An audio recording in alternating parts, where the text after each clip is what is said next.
যখন আমরা নতুন মোবাইল সিম সার্ভিসিংয়ের কাজ শিখি, তখন ওস্তাদেরা যখন পেস্টিং আইসির কাজ করতো, ওই সময় মনে হতো যে কত কষ্টের কাজ।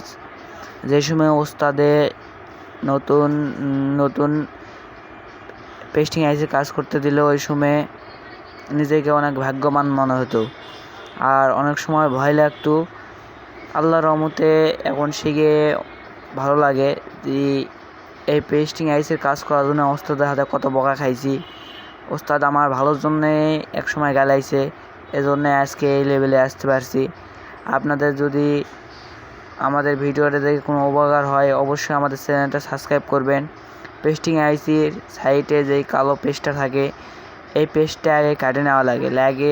কাটে নেওয়ার পর আইসি সুন্দর করে আস্তে আস্তে আইসি ওপেনার ঢুকে দেওয়া লাগবে, আর হালকা করে একটু সাড়া দেওয়া লাগবে। বেশি সাড়া দিলে পেস্টিং আইসির তলে যে বলগুলো থাকে, এই বলগুলো অনেক সময় উঠে আসে।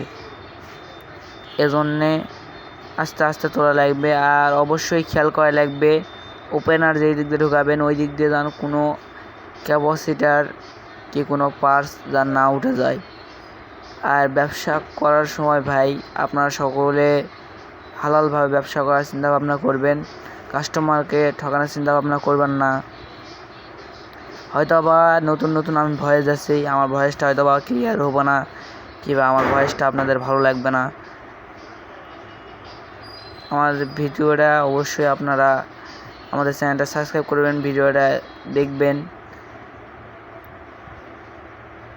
আর দেখতেই পাচ্ছেন আমরা বোর্ডের যে কালো পেজটা থাকে, এই পেজটা পরিষ্কার করে নেব, আইসিটা পরিষ্কার করে নিয়ে আপনাদের দেখাবো যে কীরকম হয়েছে। ভিডিও করতে করতে ক্যামেরা সরে গেছে, আমি আর খেয়াল করিনি, এজন্যে পরবর্তীতে আমার ভয়েস দিয়েছি। দেখতে পাচ্ছেন আমার পেস্ট পরিষ্কার করে নেওয়া শেষ, এখন ক্লিয়ার করে নিয়ে আপনাদের দেখাবো কীরকম হয়েছে। এদিকে আমরা আইসিটাও পরিষ্কার করে নিয়েছি। ধন্যবাদ।